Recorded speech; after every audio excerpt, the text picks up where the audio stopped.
आज के लाइव चर्चा का जो विषय है आत्मा का रहस्य। विवेक चूड़ामणि से आत्मनिरूपण के विषय को आज हम चर्चा में लेंगे। कल हमने अनात्मा पर चर्चा की और आज आत्मा पर चर्चा है। अनात्मा पर चर्चा हो गई। अनात्म वस्तु क्या है? आत्मा को समझने के लिए ही अनात्म वस्तु के बारे में बताया गया है और फिर आत्मा के बारे में ये बातें बताई जा रही हैं।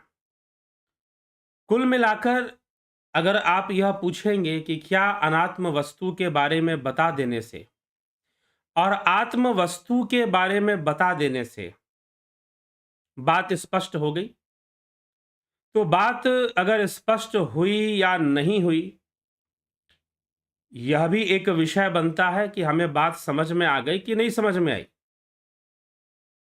ठीक है, अनात्म समझ में आ गया या आत्म समझ में आ गया, तो विशेष रूप से एक दिशा जरूर मिल गई। इन तर्कों से एक दिशा जरूर मिल गई। बाकी जो विषय है वह मात्र तर्कों से समझ में आ जाएगा, ऐसा तो असंभव है। हाँ, एक दिशा मिल जाएगी, एक प्रेरणा मिल जाएगी, परंतु जो विषय पूरी तरह से समझ में आएगा वह तर्कों से समझ नहीं आएगा, वह तो ध्यान योग से ही समझ में आएगा। श्वेतास्त्रोपनिषद के प्रारंभ के तीसरे श्लोक में ही, प्रथम अध्याय के तीसरे श्लोक में ही ऋषियों ने कह दिया कि भाई ध्यान योग से हमने उस आत्मा को जाना है, उस मूल कारण को हमने ध्यान योग से जाना है। तो बिना ध्यान योग किए मात्र तर्कों से अगर स्पष्ट उत्तर प्राप्त करना चाहते हैं तो जिंदगी बीत जाएगी, शायद कई जन्म बीतेंगे अभी, लेकिन शायद प्रश्नों का पूरा उत्तर ना मिल पाएगा, कई जन्म बीत कर भी। तो इसीलिए ध्यान योग का महत्व है और वो निश्चय ही जब हम उसको अपनाते हैं जीवन में तो एक प्रयोगात्मक रूप में चीजें हमारे प्रैक्टिकल फॉर्म में चीजें हमारे सामने आना शुरू कर देती हैं और हम कई रहस्यों को जान पाते हैं। तो चलिए आगे बढ़ते हैं और चर्चा को आगे बढ़ाते हैं। और चर्चा का जो विषय है आत्मा का रहस्य, आत्मा रहस्य, तो विवेक चूड़ामणि के आत्मनिरूपण से हम इसको लेंगे। और क्या कहा जा रहा है आत्मा के विषय में? अनात्मा के विषय में बताया गया कि इंद्रिय आदि विषय और जो सूक्ष्म लोक है और अव्यक्त लोक जिसे कहा गया, और इंद्रिय आदि, इंद्रिय, मन, शरीर, बुद्धि आदि जितने भी विषय है, महद आदि से लेकर स्थूल आदि देह तक जितने भी विषय हैं, जितनी भी चीजें हैं, सबकी सब अनात्मा है। इनमें से आत्मा कोई भी नहीं है। अब आत्मा का निरूपण किया जा रहा है, आत्मा के बारे में बताया जा रहा है कि आत्मा क्या है। तो यहां पे कह रहे हैं, अथते संप्रवक्ष्यामि स्वरूपम परमात्मनः यद्विज्ञाय नरो बंधान मुक्तः कैवल्यमश्नुते। अब मैं तुझे परमात्मा का स्वरूप बताता हूं जिसे जानकर मनुष्य बंधन से छूटकर कैवल्य पद प्राप्त करता है। अब मैं तुझे परमात्मा का स्वरूप बताता हूं जिसे जानकर मनुष्य बंधन से छूटकर कैवल्य पद, अर्थात तो परमात्मा को के स्वरूप को जान। यहां पर आत्मा निरूपण लिखकर परमात्मा की चर्चा हो रही है, क्योंकि इस विचारधारा के अनुसार, विवेक चूड़ामणि की विचारधारा के अनुसार, परमात्मा आत्मा में भेद नहीं लिया गया है, इस कारण से ऐसा लिखा गया है। तो जानकर मनुष्य बंधन से छूटकर कैवल्य पद की प्राप्ति होता है, अर्थात कैवल्य की प्राप्ति करता है। अस्ति कश्चित स्वयं नित्यमहम प्रत्यलंबनः अवस्थात्रय साक्षी सन पंचकोश विलक्षण। अहम प्रत्यय का आधार कोई स्वयं नित्य पदार्थ है जो तीनों अवस्थाओं का साक्षी होकर भी पंचकोशातीत है। अर्थात अहम प्रत्यय, जो अहम की जो भावना है हमारे अंदर, वह उसका जो आधार है वह कोई नित्य पदार्थ है। अर्थात यह नित्य पदार्थ कौन है? यह आत्मा है। यहां पर आत्मा की ओर इशारा किया जा रहा है कि वह कोई नित्य पदार्थ है। तो अहम प्रत्यय का आधार कोई नित्य पदार्थ है जो तीनों अवस्थाओं का साक्षी होकर भी पंचकोशातीत, अर्थात पंचकोशों से परे है। पंचकोशों से परे है कहने का मतलब, जो पंचकोश है, अन्नमय कोश, प्राणमय कोश, मनोमय कोश, विज्ञानमय कोश और आनंदमय कोश, तो इन पंचकोशातीत है वह आत्मा। यो विजानाति सकलम जागृत स्वप्न सुषुप्तिषु बुद्धित्वृत्ति सद्भावम भाव महामित्यम। जो जागृत स्वप्न और सुषुप्ति तीनों अवस्थाओं में बुद्धि और उसकी वृत्तियों के होने और ना होने को अहम भाव से स्थित हुआ जानता है, उस शक्ति की बात की जा रही है। यह पश्यति स्वयं सर्वम यम न पश्यति कश्चन यश्चेतयति बध्यांदि न तू यम चेतयत्ययम। जो स्वयं सबको देखता है किंतु जिसको कोई नहीं देख सकता, जो बुद्धि आदि को प्रकाशित करता है किंतु जिसे बुद्धि आदि प्रकाशित नहीं कर सकते। संसार के इंद्रिय विषयों को बुद्धि आदि प्रकाशित करते हैं, संसार के इंद्रिय विषयों को बुद्धि आदि प्रकाशित करते हैं, लेकिन यहां पर आदि गुरु शंकराचार्य क्या कहते हैं कि उस आत्मा को बुद्धि आदि प्रकाशित नहीं कर सकते, परंतु वह आत्मा ही बुद्धि आदि को प्रकाश, अर्थात बुद्धि आदि कहने का मतलब अंतःकरण चतुष्ट है, मन बुद्धि चित्त अहंकार के लिए कहा जा रहा है। तो बुद्धि आदि जो मन बुद्धि चित्त अहंकार है, इनको प्रकाशित करने वाला आत्मा है, परंतु ये आत्मा को प्रकाशित नहीं करते। हाँ, यह इंद्रिय अनुभूतियों को प्रकाशित करती हैं, इंद्रिय गम्य संसार को प्रकाशित करते हैं। कौन? यह अंतःकरण चतुष्ट है। चलिए, तो इस प्रकार से इसकी चर्चा की गई है। फिर कहते हैं ये न विश्वमिदं व्याप्तम यन्न वापनोति किश्चन आभारूपमिदं सर्वम यम भांत मनुभात्यम। जिसने संपूर्ण विश्व को व्याप्त किया है किंतु जिसे कोई व्याप्त नहीं कर सकता, तथा जिसके भासने पर यह आभास रूप सारा जगत भासित हो रहा है, वह आत्मा है। जिसने संपूर्ण विश्व को व्याप्त किया हुआ, उसे कोई व्याप्त नहीं कर सकता, और जिसके भासने पर यह संपूर्ण संसार का आभास हो पाता है, जगत का आभास हो पाता है। यस्य सन्नधि मात्रेण देहेन्द्रिय मनोधिया विषयेषु स्वकीयेषु वर्तन्ते प्रेरिता इव। जिसकी सन्निधि मात्र से देह, इंद्रिय, मन और बुद्धि प्रेरित हुए से अपने अपने विषयों में बरतते हैं। ठीक है, जिसके सन्निधि मात्र से सारी चीजें उसके सकाश से कार्य कर रही हैं, उसकी शक्ति से कार्य कर रही, परंतु वो खुद भाव रूप में इनमें अपनी किसी प्रकार की स्थिति नहीं बनाता है। ठीक है, अपनी किसी प्रकार की यह स्थिति नहीं बनाता, लेकिन इसी के सकाश से, इसी की शक्ति से सारी चीजें हैं और काम कर रही हैं, परंतु फिर भी यह कर्म के लिए जिम्मेदार नहीं होता, यह कर्मों का फल भी पैदा नहीं करता। कौन? आत्मा के विषय में कहा जा रहा है, यह परमात्मा के विषय में कहा जा रहा है। यह कर्मों का फल पैदा नहीं करता, यह मन बुद्धि चित्त अहंकार से परे रहता है। मन बुद्धि चित्त अहंकार को प्रकाशित करने पर भी मन बुद्धि चित्त अहंकार और इंद्रियों के विषयों में इसकी तल्लीनता या इसकी कोई व्यस्तता नहीं बनती है, जिसकी आत्मा की नहीं बनती है, लेकिन फिर भी यह सबको कर रहा है, सबको वो दे रहा है। जैसे कि कमरे में आपके कपड़े रखे हुए हैं, कमरे में आपके सामान रखे हुए हैं, अब आप कमरे में बल्ब जल रहा है तो उससे रोशनी निकल रही है और सारी चीजें दिखाई दे रही हैं, लेकिन रोशनी को इस बात से मतलब नहीं है कि कमरे में क्या रखा हुआ है। आदमी रहता है, जानवर रहता है, कपड़े रखे हैं कि बंदूकें रखे हैं कि खाने पीने का सामान रखा है, लाइट को इस बात से मतलब नहीं है। लाइट ने तो प्रकाशित कर दिया, बस उसने प्रकाशित कर दिया, उसने एक्टिवेट कर दिया, बस बात खत्म, और वह उसी रूप में रहेगा, परंतु उसे बाकी चीजों से लेना देना नहीं है। लेकिन यहां पर एक समझाने के लिए मैंने एक उदाहरण लिया है। जैसे बिजली से तो हवा भी मिलती है, ठंडक भी मिलती है, फ्रिज से में बिजली वही बर्फ जमा देती है, हीटर में वही बिजली पानी को गर्म कर देती है। ठीक है, इंडक्शन में या हीटर आदि में। तो इस तरह से ये तो बिजली को गर्म और ठंडा से मतलब नहीं है, बिजली को तो अपने प्रवाहित होने से मतलब है। वह बस उस उपकरण को एक्टिवेट कर देती है, एक्टिव फॉर्म में ला देती है। वैसे ही यह सकाश, यह जो आत्मा है, सभी मन बुद्धि इंद्रियां सब उसी का विवर्त है भाई। वैसे तो सब उसी से है, विवर्त मतलब उसी का प्रकाशन है सब कुछ। ठीक, लेकिन क्या है कि वह सब होते हुए भी जो सत्ता है आत्मा की ही बनी रहती है और उसी के शक्ति से होता है, परंतु उसकी मर्जी नामक कोई चीज नहीं होती, अर्थात उसकी कोई भावना नहीं होती, उसकी कोई मर्जी नहीं होती। तो इसीलिए जो महानुभाव लोग बोलते हैं कि ईश्वर ने ज्ञान दे दिया, ईश्वर ने ऋषियों को वेदों का ज्ञान दे दिया, मतलब ईश्वर की मर्जी थी। ईश्वर की भावना मानी जाएगी यहां पर। भावना मानी जाएगी तो उसका व्यक्तित्व भी माना जाएगा कि हाँ भाई, उसका मन है, उसकी मर्जी है कि फलाने व्यक्ति को ज्ञान मिलना चाहिए। जी नहीं।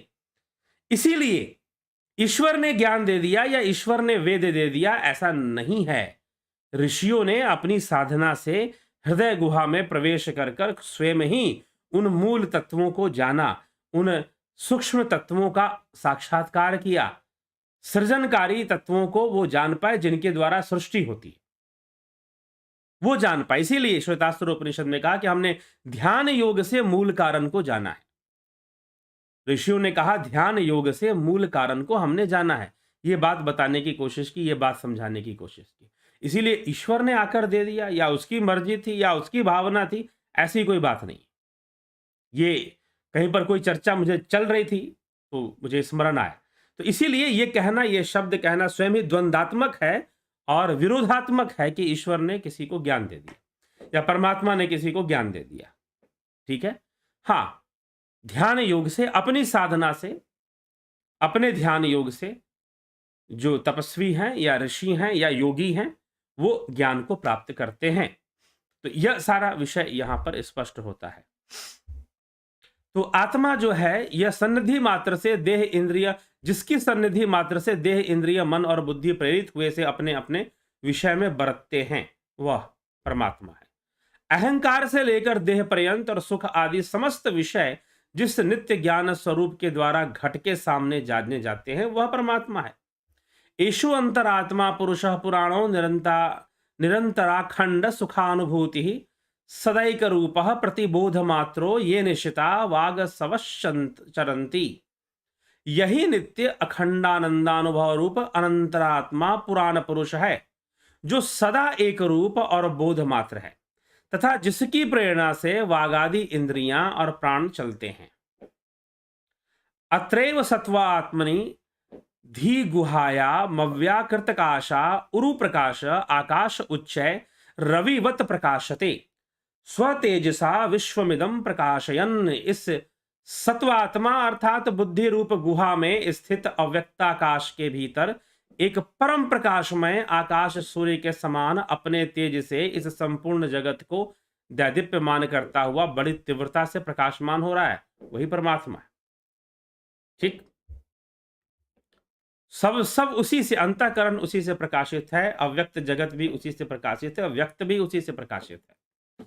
इसीलिए उसे सूर्य के समान इस प्रकार से बताया जा रहा है। ज्ञाता मनो अहंकृत विक्रियाणाम देहेन्द्रिय प्राणकृत क्रियाणाम अयो अग्निवताननु वर्तमानो न चेष्टते नो विकरोति किंचन। वह मन और अहंकार रूप विकारों तथा देह इंद्रिय और प्राणों की क्रियाओं का ज्ञाता है तथा तपाए हुए लोहपिंड के समान उनका अनुवर्तन करता हुआ न कुछ चेष्टा करता है और न विकार को ही प्राप्त होता है। मतलब कि सबका ज्ञाता होकर, सबका साक्षी होकर और सबको प्रेरित करने के बाद भी, सबको प्रेरित करने के बाद भी वो किसी से स्वयं प्रेरित नहीं होता, वह कोई चेष्टा भी नहीं करता और ना ही उसमें कोई विकार टिकते हैं, जबकि विकारों का भी अस्तित्व उसके कारण बनता है। न जायते नो म्रियते न वर्धते न क्षीयते नो विकरोति नित्यः विलीयमाने अपि वपुष्यमुष्मिन् न लीयते कुंभ इवांबरम स्वयं। वह न जन्मता है, वह परमात्मा न जन्मता है, न मरता है, न बढ़ता है, न घटता है और न विकारों को प्राप्त होता है। वह न जन्मता है, न मरता है, न बढ़ता है, न घटता है, न विकारों को प्राप्त होता है। ये ध्यान रखिएगा। इसीलिए वह आत्मा सर्वव्यापी है, सर्वव्यापी है, इसीलिए तो ना घटता है, ना बढ़ता है, ना जमता है, ना पिघलता है, ना सूखता है, ठीक है, ना भीगता है। यह सब दोष उसे प्राप्त नहीं होते। ना विकारों को प्राप्त होता है, ना घटता है, ना बढ़ता है।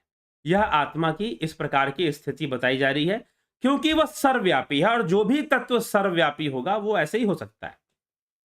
उसका घटना बढ़ना माना नहीं जा सकता, उसका परिवर्तन नहीं माना जा सकता, वो तत्व रूप में अपरिवर्तित है। ठीक है। फिर ये जगत क्या है? यह तो इंद्रियों के कारण है। यह जगत तो भैया इंद्रियों के कारण है, जैसी ये आंखें दिखाना चाहती हैं वैसी दिखाती हैं। ऐसा नहीं है कि जो ये आंखें देखती हैं दुनिया वैसी है, बल्कि जो इन आंखों में देखने की क्षमता है, आंखें वही देखती हैं, क्योंकि उनकी क्षमता ही वैसी है। 7 रंगों की दुनिया देखने की क्षमता है तो 7 रंग देखते हैं। नहीं तो रंग तो और भी है, इंफ्रारेड रेज है, अल्ट्रा वायलेट रेज है, बहुत सारे हैं जो वो नहीं देखते हैं, इंद्रियां नहीं देख सकती हैं। इसलिए इंद्रियों के अनुसार अलग अलग जीवों की अनुभूति भी अलग अलग हो जाती है, क्योंकि अलग अलग इंद्रिय क्षमता है, अलग अलग जीवों की अलग अलग इंद्रिय क्षमता है। ठीक, तो इसी कारण उनकी अनुभूतियां भी अलग अलग ही होती हैं, विषयों को लेकर, संसार को लेकर। यह समझने योग्य है, यह बात चिंतन करने योग्य है, यह बात मनन करने योग्य है। ठीक है, तो इसीलिए यह सब कुछ, जगत तो इंद्रियों के कारण है, और संपूर्ण जगत और इंद्रिय और साथ में मन बुद्धि चित्त अहंकार सब कुछ उस ब्रह्म का, उस आत्मा का ही विवर्त है, अर्थात उसका मैनिफेस्टेशन है जो इंद्रिय गम्य है। इंद्रिय गम्य है, इंद्रियों के कारण से दिख रहा है बहुत कुछ। इसीलिए तो इसे माया कहा, इसीलिए तो इसे मिथ्या कहा कि ब्रह्म सत्यम जगन मिथ्या। इस प्रकार से क्यों कहा गया? क्योंकि इंद्रिय जगत मिथ्या है, इंद्रिय अनुभूति भी मिथ्या है। या बिल्कुल वैसे जैसे रज्जू में सर्प दिखाई दे, वैसा ही संसार में 50 तरह का सौंदर्य और 50 तरह के रंग बिरंग और 50 तरह की आसक्तियां फिर इस संसार में बन जाती हैं, उन रंग बिरंगों में जो मिथ्या है। ठीक, तो यह विषय इस प्रकार से फिर बनता है। चलिए आगे चले। तो वह ना जन्मता है, ना मरता है, ना घटता है, ना बढ़ता, इस तरह से बताया गया। प्रकृति और उसके विकारों से भिन्न, प्रकृति विकृति भिन्न शुद्ध बोध स्वभाव सद सदी दमशेषम भासयन्निर्विशेष विलसति परमात्मा जाग्रदा दिश्यवस्था स्वहम अहमीति साक्षात साक्ष्य रूपेण बुद्धे।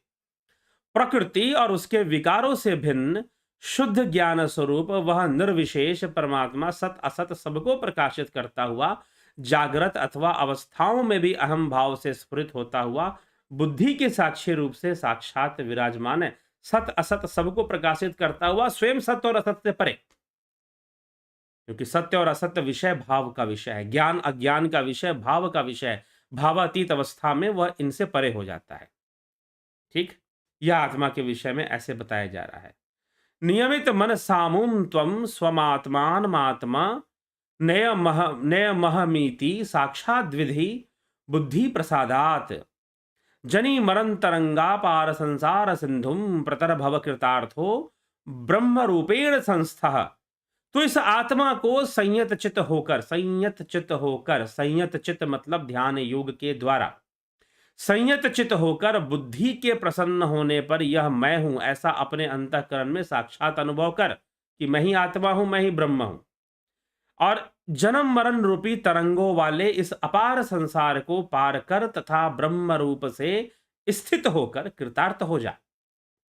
तू ब्रह्म रूप में स्थित हो, क्योंकि तेरा वास्तविक रूप तो ब्रह्म रूप ही है, तेरा वास्तविक रूप तो ब्रह्म रूप ही है। तो उसको तो कृतार्थ हो जा, उसको प्राप्त कर कर अपने अंतःकरण में तो साक्षात अनुभव कर ले, जान ले कि तू खुद क्या है। तो इस तरह से आत्मा के महत्व को, उसके रहस्य को यहां पर बताने की कोशिश की जा रही है।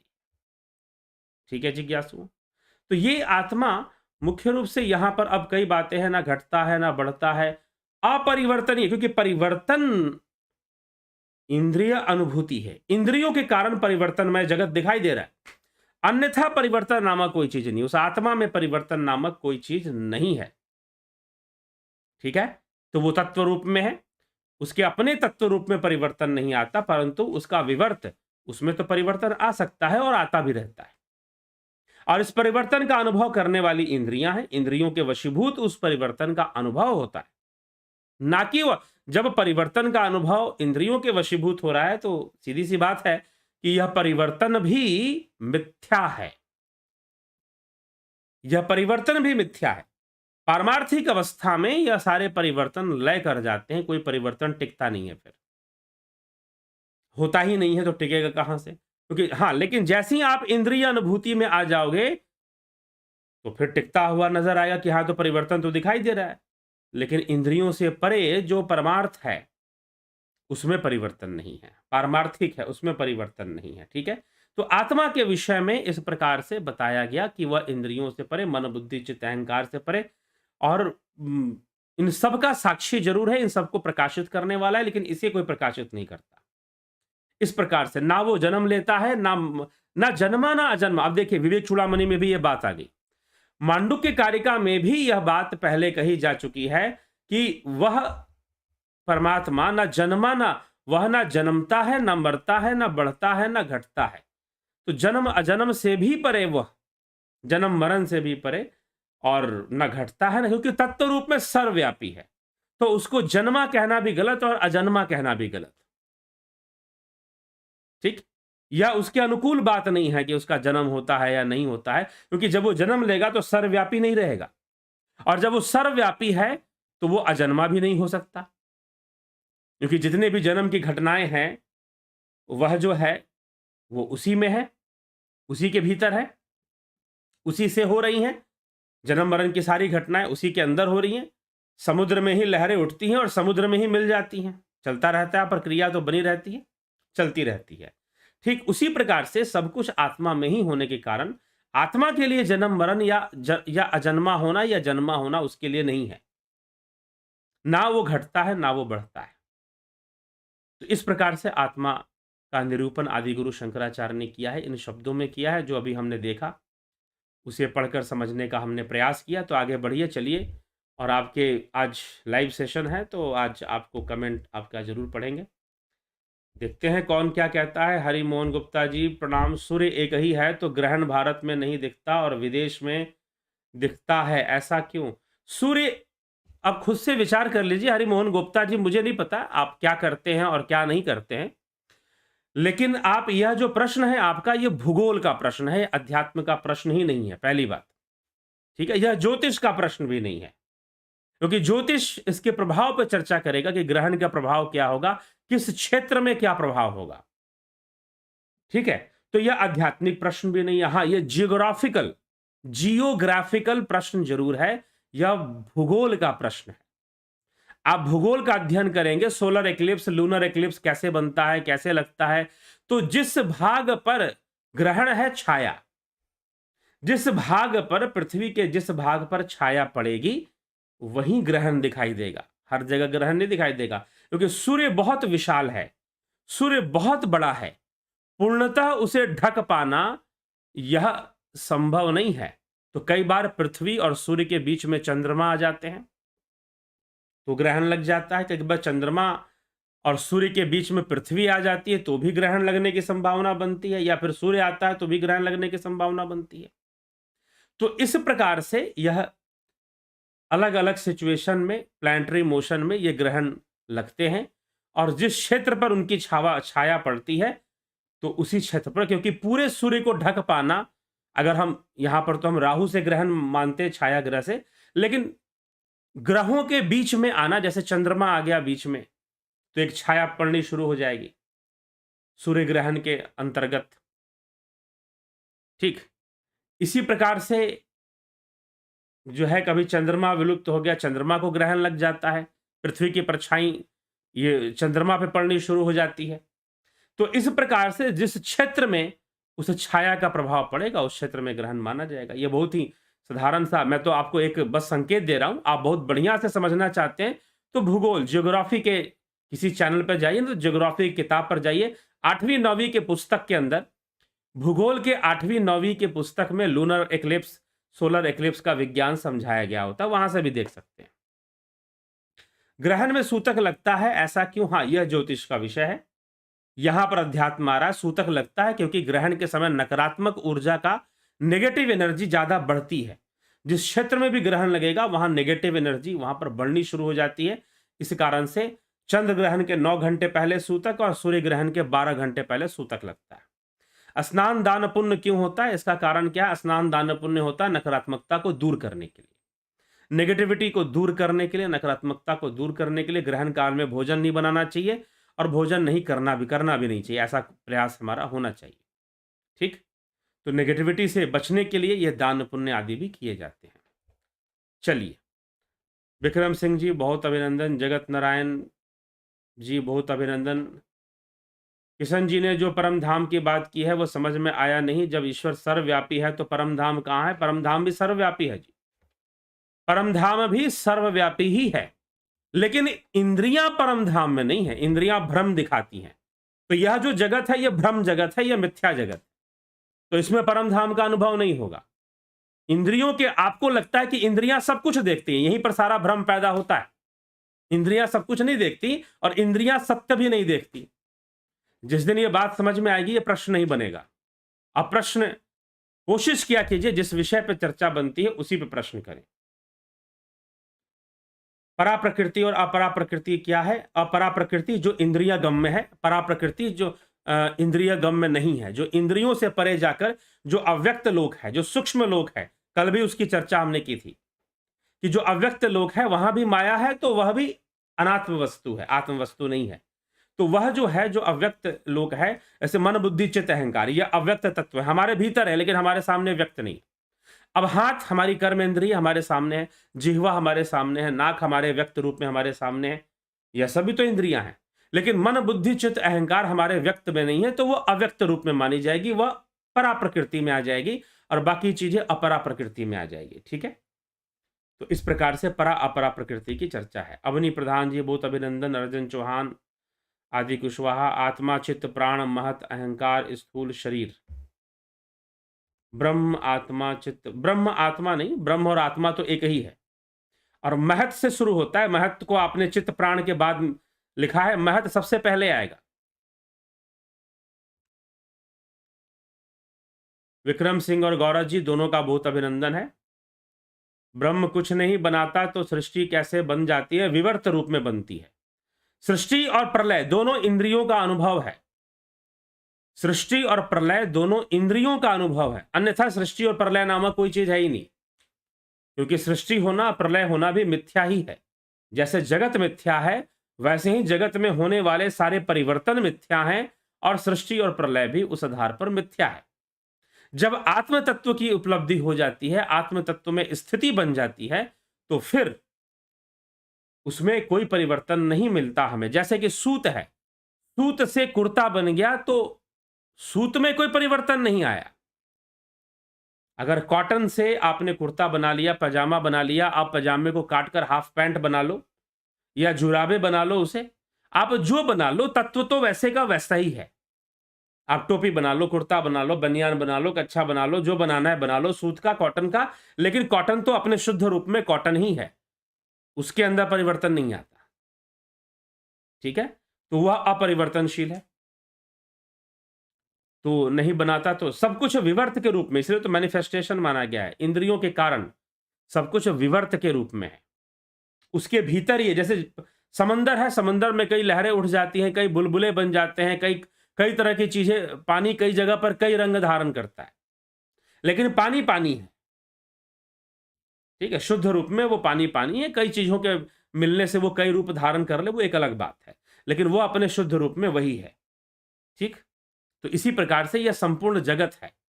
जैसे सूत से कुर्ता पजामा बन गया, तो यह संपूर्ण जगत से ही बहुत कुछ, जैसे यह ब्रह्म ही अनेक रूप धारण कर रहा है, यही जीव बन रहा है, यही अनेक एकता में अनेकता स्थापित कर रहा है, और फिर अनेकता से एक भी हो जा रहा है। तो यह सब आत्मा की ही गति है। तत्व ज्ञान, आत्मज्ञान, ब्रह्म ज्ञान, 4 टाइप ऑफ नॉलेज। ब्रह्म ज्ञान आत्मज्ञान आप एक ही समझिए। हाँ, तत्व ज्ञान सांख्य के अनुसार 24 तत्वों को भली भांति समझना जानना, उन्हें तत्व ज्ञान कहा गया, और तत्व ज्ञान से ही ब्रह्म ज्ञान होता है। तत्व ज्ञान करने से ही ब्रह्म ज्ञान की स्थिति प्राप्त होती है। रूपलाल विश्वकर्मा जी, उषा श्रीवास्तव जी, शंकर प्रसाद जी, रमेश पेशवानी, रुद्र घोड़ा। आत्मा चैतन्य अपरिवर्तनीय, तो शंकराचार्य जी के मत से उसमें परिवर्तनीय जगत का आभास कैसे हो सकता है, भले वो जगत मिथ्या ही क्यों ना हो? यह सांख्य के सिद्धांत से विपरीत प्रतीत होता है। विपरीत क्योंकि शंकराचार्य ने विवर्त को माना है। और देखिए, सबसे बड़ी बात क्या है कि यह जो मूल विषय है परिवर्तन और अपरिवर्तन का, बिना ध्यान योग के, बिना साधना के तर्कों से स्पष्ट होने वाला नहीं है। ठीक है, आप तर्क लेंगे और दूसरे को तर्क दे देंगे, लेकिन तर्कों से स्पष्ट परिवर्तनीय जगत इंद्रिय जगत है, इंद्रियों के कारण है। जो सत्य रूप में आत्मा है उसमें कोई परिवर्तन नहीं है, वो अपरिवर्तनीय है। ठीक, लेकिन ये सब कुछ उसी का व्यक्त भाव है, उसी का विवर्त है, उसी का मैनिफेस्टेशन है, आत्मा का ही। ठीक है, यह विषय है। योगेंद्र पंडित जी बहुत अभिनंदन, राकेश मराठे, बलवंत सिंह गोहिल, रमेश चंद्र, विंदेश्वर मिश्रा जी बहुत अभिनंदन, बजरंग शर्मा, आत्मा तो इंद्रियातीत है तो उसको जाने कैसे? ध्यान योग से जानेंगे, इंद्रियों से परे जाकर जानेंगे। राम निवास मीना, गणेश पवार जी, ज्योति दत्ता जी बहुत अभिनंदन है, राम प्रकाश जी, पिंटू वासवा, शिवम भट्ट, जयंती भाई पटेल, रचना जी, राजेंद्र प्रसाद जी, राकेश मराठे जी। सूक्ष्म शरीर अपने कर्मों का भोग कैसे भोगता है? फल के रूप में भोगता है। स्थूल शरीर तो सारा दैनंदिन कर्म करता है, स्थूल शरीर कुछ भी नहीं करता। स्थूल शरीर कुछ भी नहीं करता, ये ध्यान रखिएगा। अगर सूक्ष्म शरीर इस स्थूल शरीर से निकल जाए तो आंखें सही भी रहेंगी तो आंखें देखेंगी नहीं, कान सही भी रहेंगे तो कान सुनेंगे नहीं। इसीलिए स्थूल शरीर एक मध्यम मात्र है। स्थूल शरीर भोग स्थान है, किसका? सूक्ष्म शरीर का। वह स्थूल शरीर के माध्यम से भोग करता है, और भोग सुख के रूप में हो, दुख के रूप में हो। ठीक है, तो सूक्ष्म शरीर ही कर्म करता है और सूक्ष्म शरीर ही भोगता भी है। स्थूल शरीर भोगता भी नहीं है, सूक्ष्म शरीर के लिए स्थूल शरीर भोग का माध्यम बनता है। ठीक है, सूक्ष्म शरीर के लिए स्थूल शरीर भोग का माध्यम बनता है, ना कि स्थूल शरीर कुछ करता है। स्थूल शरीर तो सारा दैनंदिन कर्म करता रहता है, जी नहीं करता है। अगर सूक्ष्म शरीर इसने जैसे ही छोड़ा, अब आंखें सही है, आंख देखेंगे नहीं, कान सही है, कान सुनेंगे नहीं, तो सब कुछ सूक्ष्म शरीर ही करता है। सारी आसक्तियां, सारे कर्म, सारे संस्कार सूक्ष्म शरीर में ही हैं और उसी के द्वारा होते हैं सब कुछ। स्थूल शरीर की अपनी कोई इच्छा या कर्म नहीं है, परंतु स्थूल शरीर से जुड़कर सूक्ष्म शरीर ही इच्छा करता है कि स्थूल शरीर के लिए कुछ करना है, और स्थूल शरीर सूक्ष्म के लिए भोग का माध्यम बनता है, भोग का साधन बनता है। तो स्थूल के माध्यम से वो भोग करता है। सुख भी हो सकता है, दुख भी हो सकता है। स्थूल शरीर में रोग बीमारी लग गया, टूट फूट गया, कुछ चोट वोट लग गई, एक्सीडेंट वगैरह हो गया, तो अब सूक्ष्म शरीर को भोगना है, सूक्ष्म शरीर को ही भोगना है। इसमें मृत्यु हो गई और सूक्ष्म अलग हो गया स्थूल से, तो उस समय स्थूल को आप लात मारिए, उसको चोट लगाइए, उसकी हड्डी तोड़ दीजिए, कोई फर्क ना पड़ने वाला, क्योंकि सारा अनुभव करता सूक्ष्म था और कर्म करता भी सूक्ष्म ही था। इसलिए सूक्ष्म स्थूल शरीर कुछ नहीं करता, दैनंदिनी कर्मों को भी सूक्ष्म शरीर ही करता और करवाता है। यादवीर सराउत जी बहुत अभिनंदन, एमडी पीपा जी अवभाव के साथ सप्रेम नमस्कार, अभिनंदन। राकेश मराठे जी, आत्मा कौनासी प्रकार की ऊर्जा है? आत्मा ऊर्जा है ही नहीं, ठीक है ना। आत्मा कोई की ऊर्जा के दो, ऊर्जा किसी ना किसी फॉर्म में होगी, नेगेटिव या सब पॉजिटिव फॉर्म में ऊर्जा हो सकती है, तो आत्मा ऊर्जा है ही नहीं, सीधी सी बात। चेतना कहते हैं, जी हाँ चेतना कह सकते हैं। गंभीर शाह जी, शुद्ध चेतना कहना ज्यादा सही रहेगा। आत्मा के स्वरूप कैसे जाना जाता है? ध्यान योग से जानते हैं, आत्मा के स्वरूप को ध्यान योग से जानते हैं, ना कि मात्र तर्क से। तर्क से एक निष्कर्ष पे पहुंचा जा सकता है, परंतु मुख्य रूप से ध्यान योग से ही जानते हैं। तरनजीत सिंह जी, क्या मोक्ष को ही परम मृत्यु कहते हैं, या मोक्ष नहीं? मृत्यु अलग चीज है, मोक्ष अलग चीज है। मोक्ष पूर्णता है, मृत्यु पूर्णता नहीं है। मृत्यु तो एक ट्रांजिशन पीरियड है, एक क्रांति काल है, जिसमें कि जीवात्मा एक अवस्था से दूसरी अवस्था में चला जाता है। ठीक है, मोक्ष में सारी अवस्थाएं खत्म हो जाती हैं, कैवल्य रहता है, बस वह कैवल्य अवस्था है। तो मोक्ष अलग है और परम मृत्यु अलग है, जी अलग ही, मृत्यु अलग बनेगा। चलिए, सुनिधि पाठक जी बहुत अभिनंदन है, रजनेश बर्फानी जी, संदीप बराग जी, रतन नाथ जी, अजीत अपराजित, जय सचिदानंद जी, ओम तत्सत। Is my understanding correct? Atman is all pervading. Jiva is subtle body plus causal body. Ji. Jiva is subtle body, causal body, and physical body also. If there is no physical body, then it will live in it will be in the subtle and causal. ठीक? And Atman is all pervading. Jiva takes gross body, everything based on its karma. It is Jiva that attains moksha or mukti. Atman is unaffected by all these. Of course, Atman is unaffected. Who is getting moksha? Jiva is getting moksha. Jiva need to be mukta. But not Atma. Atma is always all pervading and always mukta. Kamlesh खैरमर जी बहुत बहुत अभिनंदन। स्मिता सावंत जी, चंद्रेश्वर पांडे जी, योगी कैसे जान पाए कि उनको ईश्वर का साक्षात्कार हुआ जब ईश्वर को जाना नहीं जा सकता?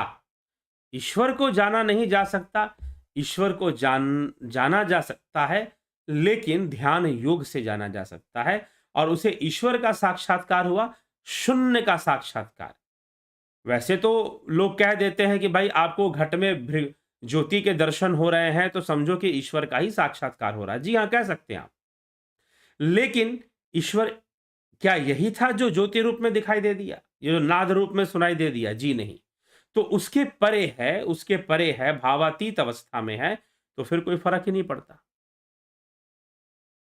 ठीक है? तो ईश्वर का साक्षात्कार शून्य के अनुभव से होता है। जब शून्य का अनुभव होगा तो समझे कि ईश्वर का साक्षात्कार हो रहा है। जब नाद में ध्यान लगेगा तो समझे ईश्वर का साक्षात्कार हो रहा है। ओम प्रकाश प्रजापति जी, सृष्टि और महाप्रलय के बीच कितना समय होता है और महाप्रलय और सृष्टि के बीच कितना समय होता है? कृपया बताइए। दोनों, प्रलय और सृष्टि दोनों बराबर में चल रही हैं। प्रत्येक क्षण सृष्टि भी हो रही है और प्रत्येक क्षण प्रलय भी हो रहा है। आज भी वैज्ञानिक ढूंढते हैं तो जीवों के नई नई स्पेसीज मिलती हैं, नई नई जातियां मिलती हैं। ठीक है? तो इतने सालों से क्या वो ढूंढ नहीं पाए थे अब तक? तो नई नई मिल रही, क्योंकि क्रिएशन चल रहा है, सृष्टि चल रही है। सृष्टि और प्रलय दोनों पैरेलल वे में चलते रहते हैं। तो सृष्टि कब शुरू हुई और महाप्रलय कब आ जाएगा? प्रलय चल ही रहा है, कभी कभी कुछ ज्यादा हो जाता है, भूकंप आ गया, बाढ़ आ गया, तूफान आ गया, कुछ ज्यादा हो जाता है। ठीक है?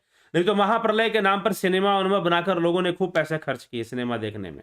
वो क्या 2012 में दुनिया खत्म हो जाएगी, कुछ ऐसे बता रहे थे। कयामत के दिन आने वाले हैं और फिर उठने वाले हैं कब्र से लोग। तो कुछ ऐसी कई तरह की बातें लोग संसार में, दुनिया में कर रहे थे उस समय कि महाप्रलय आने वाला है। तो प्रलय और सृष्टि ये दोनों ही पैरेलल चलते रहते हैं प्रकृति में। और रही बात विशेष रूप से प्रलय और सृष्टि, यह तो पैरेलल ही चलता है। महाप्रलय आएगा, हम विशेष रूप से कुछ समझना इसको चाहते हैं तो यह भी साधना के द्वारा, ध्यान योग के द्वारा बहुत स्पष्ट रूप से प्रलय और सृष्टि दोनों समझ में आते हैं। तो महाप्रलय होगा, जब होना होगा होगा, क्यों चिंता करते हैं? लेकिन फिर भी सृष्टि होती रहेगी। अगर महाप्रलय है तो महासृष्टि भी होगी। फिर अगर महाप्रलय है तो महासृष्टि भी जरूर हो जाएगी, चिंता मत कीजिए। तो सृष्टि प्रलय चलते ही रहेंगे। बबीता धीमान जी बहुत अभिनंदन। रूपलाल विश्वकर्मा जी बहुत अभिनंदन।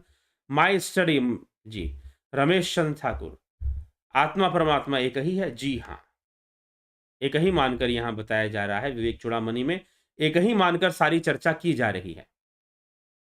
ठीक है जिज्ञासुओं, तो चलिए इसी के साथ अब विराम देंगे। तो इसीलिए विषयों को बेहतर तरीके से समझने के लिए मात्र ये तर्क करने का विषय नहीं है, अपितु ध्यान योग की साधना भी अनिवार्य है।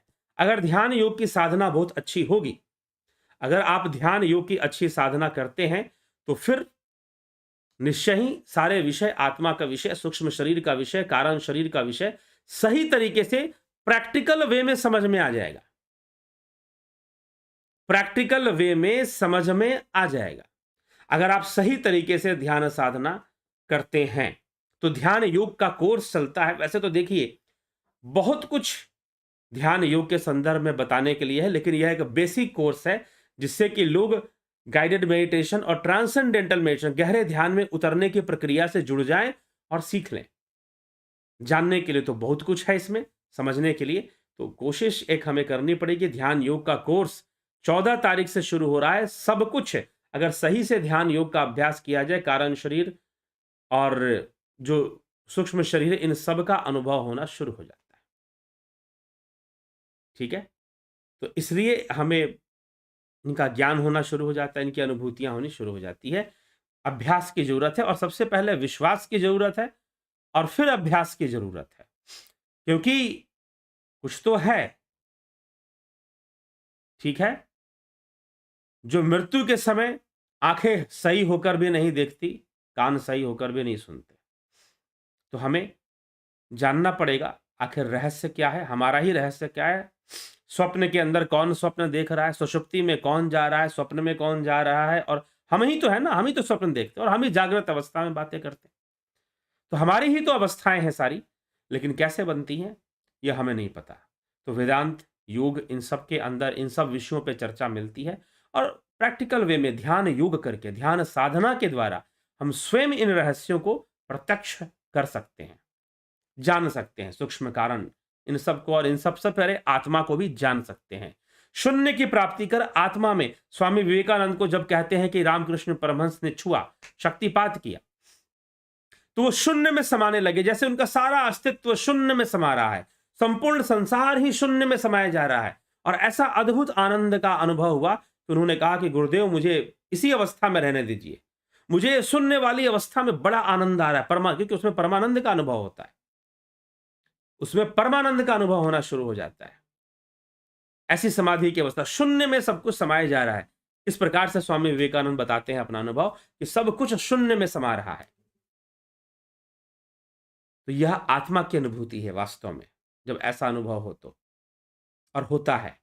सही से अगर नाद ध्यान करे, ध्यान योग का अभ्यास हो, प्रणव साधना की परिपक्वता हो, तो ऐसी अनुभूति करना कोई कठिन काम नहीं है, किया जा सकता है ध्यान योग के द्वारा। तो निश्चय ही ध्यान योग आदि विषयों को समझना चाहिए, जानना चाहिए और इसका पूरा पूरा लाभ उठाना चाहिए। तो जिज्ञासु, इसी के साथ आज के इस सभा को यहाँ विराम देते हैं। कल फिर 9 बजे आपसे मिलेंगे कुछ अन्य चर्चा को लेकर। विवेक चूड़ामणि की बढ़ते हुए चर्चा में हम हैं ही, और साथ ही साथ कई बार समसामयिक चर्चाएं भी करते रहते हैं, तो उसको लेकर भी हम जरूर मिलेंगे कल फिर 9 बजे और चर्चा करेंगे, विषय पर भी चर्चा करेंगे और आपकी टिप्पणी आपके कमेंट्स पर भी करेंगे। तो अभी फिलहाल आगे कमेंट्स ना लेकर अभी विराम देते हैं। बहुत बहुत आभार आप सभी का। जुड़े रहें, बने रहें और सनातन धर्म के विषयों को समझने के लिए, शास्त्र विषयों को समझने के लिए आगे बढ़ते रहें, दूसरों तक भी पहुंचाते रहें, जागृत करते रहें, खुद जागे और दूसरों को जगाने का काम करें। तो बहुत बहुत आभार आप सभी का।